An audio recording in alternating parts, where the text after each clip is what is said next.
Karumuri సునీల్ని arrest చేసిన ED వివరాలకు వెళ్ళినట్లయితే మాజీ మంత్రి కారుమూరి నాగేశ్వరరావు కుమారుడు కారుమూరి నాగేశ్వరరావు ఏదైతే లిక్కర్ కుంభకోణం, ఈ కుంభకోణానికి సంబంధించిన దాంట్లో సుమారుగా 3,500 కోట్ల రూపాయల మనీ లాండరింగ్ జరిగింది అని, మూతల దగ్గర నుంచి రవాణా వరకు ఏ ఒక్కటి కూడా వదలకుండా మూతలు, సీసాలు, స్టిక్కర్లు, హాలోగ్రామ్స్ ఇలా ఏ ఒక్కటి వదలకుండా ప్రతి దాంట్లో స్కామ్ అనట.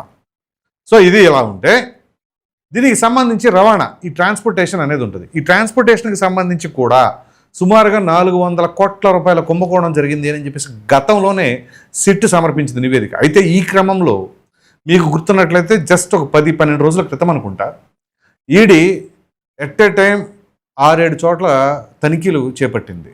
ఈ క్రమంలో కారుమూరి నాగేశ్వరరావు ఇంట్లో కూడా తనిఖీలు చేపట్టారు. సో అప్పుడు కొన్ని ఆధారాలను సేకరించడం జరిగింది. అది బ్యాంక్ స్టేట్మెంట్స్ కావచ్చు, కొన్ని గ్యాడ్జెట్స్ కావచ్చు, ఉదాహరణకి ల్యాప్టాప్స్, అట్లాగే నగదు, ఇట్లా ఈ కీలకమైన డాక్యుమెంట్స్ ఇవన్నీ కూడా మొత్తం చెక్ చేసి వాళ్ళకి గ్యాదర్ చేసి తీసుకెళ్ళారు. తీసుకువెళ్ళిన తర్వాత ఇప్పటికీ ఒక క్లారిటీ వచ్చినట్టుంది. సో ఇక్కడ ఈ విధంగా వీళ్ళు ఈ యొక్క ట్రాన్స్పోర్టేషన్కి సంబంధించి మద్యం రవాణాకి సంబంధించిన కుంభకోణం, మనీ రూటింగ్ జరిగింది అని చెప్పేసి మామూలుగా సిగ్మా లాజిస్టిక్స్ అనే వాళ్ళకి ఇచ్చి వాళ్ళ ద్వారా ఈ రకంగా చేసి వీళ్ళ దాని నుంచి వచ్చిన అమౌంట్ని కొన్ని ఆస్తుల కొనుగోలు ఇట్లాంటివన్నీ కూడా జరిగినాయి అని చెప్పేసి ఈడీ నిర్ధారించుకుంది. కాబట్టే కొద్దిసేపటి క్రితం హైదరాబాద్లో ఈ కారుమూరి సునీల్ని అరెస్ట్ చేసింది. అయితే ఇక్కడ కొన్ని కీలకమైన అంశాలు ఉంటాయి. ఇది రాజకీయ కక్షతో అరెస్ట్ చేశారా, లేకపోతే ఏ విధంగా అరెస్ట్ చేశారు?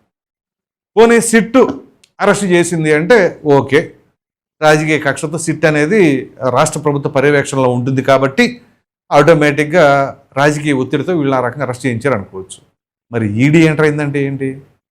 ఈడీ 1కి 4 సార్లు అన్నీ క్రాస్ చెక్ చేసుకున్న తర్వాత రైట్ ఇక్కడ జరిగింది స్కామ్ అని నిర్ధారించుకుంటేనే కదా ఎంటర్ అయ్యేది.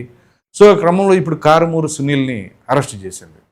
అరెస్ట్ చేసిన తర్వాత ఇప్పుడు దర్యాప్తు చేపడతారు. విచారణ చేపట్టి దాదాపుగా సాయంత్రం అనుకుంటా కోర్టుకు సబ్మిట్ చేయబోతున్నారు. ఖచ్చితంగా ఆయనకి రిమాండ్ పడటం ఖాయం అనేది మాత్రం ఇప్పుడు అందుతున్న సమాచారం. సో ఈడీ అరెస్ట్ చేసిందంటే ఆషామాషి వ్యవహారం కాదు. ఇక దాదాపుగా ఆ కేసు పరిస్థితి ఎట్లా ఉంటుంది అంటే వెంటాడుతానే ఉంటుంది. అంత తేలిగ్గా అయిపోయేది కాదు ఈ కేసులు. పైగా ఇప్పుడు మీరు గతంలో ట్రాక్ రికార్డ్ చెక్ చేసుకున్నట్లయితే ఈ లిక్కర్ కుంభకోణానికి సంబంధించిన దాంట్లో ఇప్పుడు టీఆర్ఎస్ అంటే తెలంగాణ రక్షణ సేన అధినేత్రి అయినటువంటి కల్వకుంట్ల కవిత ఏదైతే ఢిల్లీ మధ్య కుంభకోణంలో ఉన్నదో 100 కోట్ల కుంభకోణం జరిగిందని, దానికి సంబంధించిన కేసులో ఈవిడ కావచ్చు, అరవింద్ కేజ్రీవాల్ కావచ్చు, మనీష్ సిసోడియా కావచ్చు, ఈ ముగ్గురు కూడా తీహార్ జైల్లో కొంతకాలం గడపాల్సి వచ్చింది శిక్ష. ఎందుకు? అది ఈడీ అరెస్టుల వల్లనే. అంటే ఈడీ ఎంత బలంగా ఆధారాలు సేకరించకపోతే అరెస్టు దాకా వెళుతుంది. సో ఒకసారి అరెస్ట్ జరిగింది అంటే 100% అక్కడ స్కామ్ జరిగినట్లుగానే భావించాలి. సో ఆల్రెడీ 10-12 రోజుల క్రితం ఏదైతే ఈ కేశిరెడ్డి రాజశేఖర్ రెడ్డి కావచ్చు, అలాగే ఏపీఎస్బీసీఎల్ సంబంధించిన మాజీ ఎండి వాసుదేవరెడ్డి వీరిద్దరిని అరెస్ట్ చేసింది. సో వాళ్ళిద్దరూ ఇప్పుడు ఆల్రెడీ రిమాండ్ ఖైదీలుగా ఉన్నారు. ఇప్పుడు తాజాగా ఈ కారుమూరి సునీల్, ఇది కారుమూరి సునీల్తో నాగుతుందా, ఆయన సతీమణి ఉన్నారు లేకపోతే ఆయన తండ్రి ఉన్నారు అని చెప్పేసి గతంలో సిట్ కూడా చెప్పింది. సో ఇప్పుడు కారుమూరి సునీల్ అరెస్ట్ కాబడ్డాడు. నెక్స్ట్ ఎవరు? సో దీనికి సంబంధించి అంటే ట్రాన్స్పోర్టేషను, అక్కడ మనీ లాండరింగు ఇవన్నీ కూడా జరిగినాయని చెప్పేసి అటు అధికారిగా పనిచేసినటువంటి వాసుదేవరెడ్డి, అదేవిధంగా రాజకేశిరెడ్డి కింగ్ పిన్గా వ్యవహరించినటువంటి రాజకేశిరెడ్డి, ఇప్పుడు కారుమూరి సునీల్. నెక్స్ట్ ఎవరు? సో దీంట్లో ఎంతమంది పాత్ర ఉంది, ఏ రకంగా ఉంది అనే దానికి నిదర్శనమే ఈ యొక్క అరెస్టులు. సో దానికి ముందు ఈడీ ఎంటర్ కాకముందు అయితే రాజకీయ కక్షతో ఉంది, అసలు కుంభకోణం లేదు, ఈ స్కామ్ లేదు, ఏమీ జరగలేదు అని చెప్పేసి మాజీ మంత్రి అంబటి రాంబాబు చెప్పినా, లేకపోతే ఇంకా వేరే వైసీపీ నాయకులు ఎంత వాదనలు వినిపించినా, ఇక్కడ మాత్రం ఇది జరిగింది అనే దానికి ఒక క్లారిటీ అయితే కనపడతా ఉంది. సో ఈ నేపథ్యంలో మరి తదుపరి వ్యక్తి ఎవరు అరెస్ట్ కాబోతున్నది ఏంటి, ఈ మనీ రూటింగ్ అనేది ఎక్కడి నుంచి ఎక్కడి దాకా వెళ్ళింది, ఎన్ని కోట్లు జరిగింది ఏంటి అని చెప్పేసి ప్రతిదీ కూడా కీలకంగా వ్యవహరించబోతూ ఉన్నారు అటు ఈడీ అధికారులు, మరో ప్రక్కన సిట్టు వాళ్ళ దర్యాప్తు వాళ్ళు చేసుకుంటానే ఉన్నారు. సో ఇప్పుడు ఆ గాడ్జెట్స్ ఇవన్నీ ఏదైతే మొన్న వీళ్ళు అరెస్ట్ అయిన రోజునే ఇక్కడ తనిఖీలు చేపట్టారు, అవి తీసుకున్న తర్వాత ఇప్పుడు ఇన్ని రోజుల తర్వాత వచ్చారు అని అంటే ఖచ్చితంగా వీళ్ళు గ్యాదర్ చేసినటువంటి ఆ గాడ్జెట్స్ డాక్యుమెంట్స్ కలెక్ట్ చేసినవన్నీ కూడా వాటి నుంచి ఏదో ఆధారం లభించింది. సో ఆధారాలు లభించినాయి కాబట్టి వాళ్ళు డైరెక్ట్గా అరెస్ట్ చేశారు. సో నెక్స్ట్ ఇంకెటువంటి ఆధారాలు ఉన్నాయి, ఎవరెవరితో లింకులు ఉన్నాయి, మరి ఏం జరగబోతుంది అనేది మాత్రం చాలా చాలా ఆసక్తికరంగా ఎదురు చూస్తున్నారు. ఎందుకంటే ఈ స్కామ్ మామూలు స్కామ్ కాదు, ఇది ఇప్పుడు స్టార్టింగ్ మనీ లాండరింగ్ జరిగింది మాత్రమే. ఇది కాకుండా మామూలుగా స్టేట్ వైడ్గా సప్లై చేసింది కావచ్చు, అక్కడ మద్యం దుకాణాల్లో డైరెక్ట్గా మరి ప్రభుత్వానికి చేరింది ఎంత అమౌంట్, చేరనిది ఎంత అమౌంట్. ఎందుకంటే అది క్యాలిక్యులేట్ చేసి సెగ్రిగేట్ చేయాలి అంటే ఇట్ టేక్స్ టైం. మొత్తం లిక్విడ్ క్యాషే. అలాగే అక్కడ ఉన్న సాఫ్ట్వేర్ సీటెల్ సాఫ్ట్వేర్ అని చెప్పేసి ఒకటి ఉండేది, ఆ సీటెల్ సాఫ్ట్వేర్ కాకుండా మాన్యువల్గా వీళ్ళు ఆర్డర్లు తీసుకోవటం, ఇట్లాంటివన్నీ కూడా చాలా కీలకంగా మారబోతూ ఉన్నాయి. మరి ఇటువంటి తరుణంలో ఇక్కడ అసలు ఏమీ జరగలేదు, ఏమీ ఇవ్వలేదంటే అంత పిచ్చోళ్ళు ఎవరుంటారు? నేను ఆల్రెడీ గతం వీడియోస్లో కూడా కొంత క్లారిటీ ఇచ్చాను, ఎన్ని వేల కోట్ల కుంభకోణం జరగడానికి ఆస్కారం ఉంది అని. అప్రాక్సిమేట్లీ 1,00,000 కోట్ల కుంభకోణం జరుగుతుంది అని చెప్పేసి అని కూడా అనుకోవచ్చు. సింపుల్ క్యాలిక్యులేషన్ అనమాట, చాలా సింపుల్ క్యాలిక్యులేషన్. అదేంటి అంటే ఒక 25,000 కోట్ల రూపాయలు ఆదాయం పెరిగింది అని చెప్పేసి వైసీపీ వాళ్ళు చెప్తున్నారు. ఇది ప్రభుత్వ ఆదాయం ఎప్పటితో కంపేర్ చేసుకుంటే గత ప్రభుత్వ హయాంతో.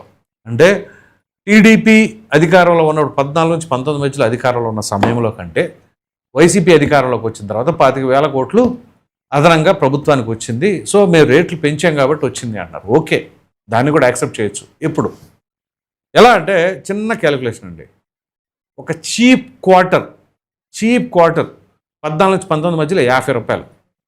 మీరు కావాలంటే ఆ సమయంలో ఈ మద్యం ప్రియులు ఎవరెవరు ఉన్నారో వాళ్ళని పట్టుకుంటే తెలుస్తుంది.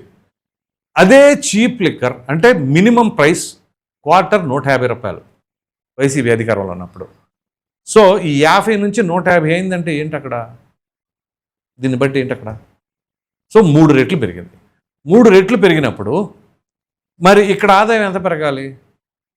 కేవలం 25 కోట్లు మాత్రమే చూపించారు. సో ఆ 25 కోట్లు చూపించారు అని అంటే 3 రెట్లు పెరిగిన దానికి 2 రెట్లు మాత్రమే లేదా 1 రెట్లు మాత్రమే చూపిస్తే అప్పుడు ఎంత జరిగినట్లు? అక్కడ మిగతా 3 రెట్లు తొక్కేశారు. మిగతా 3 రెట్లు 4 రెట్లు దాదాపుగా. ఇది నేను చెప్పింది ఒక మినిమం బ్రాండే. అదే 200 రూపాయల క్వార్టరు, 220 రూపాయల క్వార్టరు, 250 రూపాయల క్వార్టరు, ఇట్లాంటివన్నీ కూడా వాళ్ళు అమ్మారు కదా. పైగా ఏ మందు తీసుకున్నా ఒకటే క్వాలిటీ అని చెప్పేసి ఆ మద్యం ప్రియులే చెప్పారు. సీసాలే మార్పండి, మద్యం ఒకటేనండి దేంట్లో చూసినా అని చెప్పేసి అని. సో ఇప్పుడు 150 రూపాయల ముందు అనేది 1 గంట మాత్రం అమ్మేవాళ్ళు, ఆ తదుపరి ఇక లేవు అన్ని 200, 250లే ఉండి అని చెప్పేసి అనేవాళ్ళు. ఇలా ఏ రకంగా చూసుకున్నా వీళ్ళు 25,000 కోట్ల రూపాయలు మాత్రమే ఆదాయం చూపించారు అని అంటే ఆ మిగతాది ఎంత పెరిగిందని అనుకోవాలి. సుమారు 1,00,000 కోట్ల రూపాయలు. అంటే నెలకి 25,000 కోట్ల రూపాయలు పక్కన పెడితే, అంటే వీళ్ళు చూపించింది 25,000 కోట్లే కదా. అంటే 50 రూపాయలు 100 రూపాయలు అమ్మితేనే 25,000 కోట్లు, 150 అమ్మితే 50,000 కోట్లు. సో అంటే 25,000 కోట్లు మాత్రమే చూపించి 25,000 కోట్లు చూపించట్లేదంటే 4 సంవత్సరాలు లెక్కేసుకున్నా కానీ 1,00,000 కోట్ల రూపాయలు అవుతుంది. సో ఆ ప్రకారంగా అవన్నీ కూడా ఎడిపోయినాయి. విదేశాలకు ఏమైనా తరలించారా? ట్యాంకర్లు, కంటైనర్లు అసలు ఆ రూపంలో తరలించారా? మరి ఆ సొమ్ము అంతా ఎడిపోయింది. అదంతా ప్రజాసొమ్ము. ఎంతోమంది ప్రజల జీవితాలతో ఆడుకొని వాళ్ళ రక్త మాంసాలతో, మామూలుగా కాదు, వాళ్ళ కుటుంబం శిథిలం అయిపోయేలాగా చేసింది ఎవరో? అప్పటి ప్రభుత్వం. అటువంటి మద్యం సరఫరా చేశారు. వాళ్ళకి ఏదో వీక్నెస్ ఉండి సాయంత్రం పూట తాగుదాంలే ఒక క్వార్టర్ అని అనుకుంటే దాన్ని కాస్త ఓ విధంగా చెప్పాలి అంటే దాంతో వాళ్ళని ఆడుకొని ఆ కుటుంబాలు రోడ్డును పడటమే కాదు, ఆ మనిషి భౌతికంగా లేకుండా వెళ్ళిపోయాడు. అది గతంలో కూడా ప్రస్తుత ఎంపీ అయినటువంటి పురంధేశ్వర్ గారు చెన్నైలో ల్యాబ్ టెస్టింగ్ నిర్వహించినప్పుడు ఆ రిపోర్టు చూస్తే షాక్ అయిపోవాలి.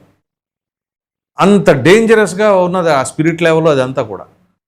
సో ఇటువంటి మద్యాన్ని తయారు చేసింది కాక 1,000 కోట్ల కుంభకోణం జరిగిందని చూపించి మరో ప్రక్కన ఈడీ అరెస్టులు చేస్తుంటే మరలా ఇంకా రాజకీయ కక్ష అసలు కుంభకోణం జరగలేదు అంటే ప్రజలు అంత అమాయకంగా నమ్ముతారా? అర్థం చేసుకోండి. ఇప్పుడు దాదాపుగా మద్యం సేవించే ఏ ఒక్కరు అడిగినా గత ప్రభుత్వం ఎలా బ్రాండ్లు ఎట్టెళ్ళిపోయినాయి, ఆ పిచ్చి మందులు ఎందుకు తీసుకొచ్చారు, అవి రేట్లు ఎందుకు పెంచారు, అదేమిటి అంటే అటు ముట్టుకుంటే షాక్ కొట్టాలని చెప్పేసి అంటాం. పైగా అసలు వీటన్నిటికంటే ఇంకా పెద్ద స్కామ్ ఏంటి అంటే సంపూర్ణ మద్యపాన నిషేధం చేస్తా, అది చేసే ఓట్లు అడుగుతా, 5 స్టార్ హోటల్కి మాత్రం పరిమితం చేస్తానన్న జగన్మోహన్ రెడ్డి మాట తప్పను మడమ తిప్పను అని చెప్పేసి అంటావు ఏదైతే పేటెంట్ రైట్ లాగా ఉపయోగించుకునే వాళ్ళు దీనికి ఏం సమాధానం చెప్తారు? ఏ ఒక్క వైసీపీ నాయకుడైనా దీనికి ఆన్సర్ చేయగలరా? పైగా ఆ లిక్కర్ బాండ్స్ వేలం వేసి 25 సంవత్సరాల పాటు ఫండ్స్ తీసుకొచ్చారు కదా, దాని నుంచి తీసుకొచ్చి దానికి వడ్డీలు కట్టాలి 25 ఏళ్ల పాటు. ఓ పక్కన మద్యం మీరు క్లియర్ చేసేస్తాను, మద్యపాన నిషేధం చేస్తానని చెప్పేసి దాని మీద మరి నిధులు ఎట్లా ఇచ్చారు? వాటికి సమాధానాలు చెప్పాలి కదా. సో అంటే ఇదంతా బూటకం, అదంతా అబద్ధం. మద్యపాన నిషేధం చేస్తాననేది ఒక ఫేకు, ఫ్రాడ్. దాన్ని అడ్డం పెట్టేసి ఈ రకంగా మద్యంలో దోచేశారు అని చెప్పేసరికి క్లియర్ కట్గా అర్థమవుతుందని చాలామంది రాజకీయ విశ్లేషకులు అభిప్రాయపడుతున్నారు. మరి మీరేమనుకుంటారో అనే అభిప్రాయాన్ని కామెంట్లో తప్పకుండా తెలియచేయండి. Thank you.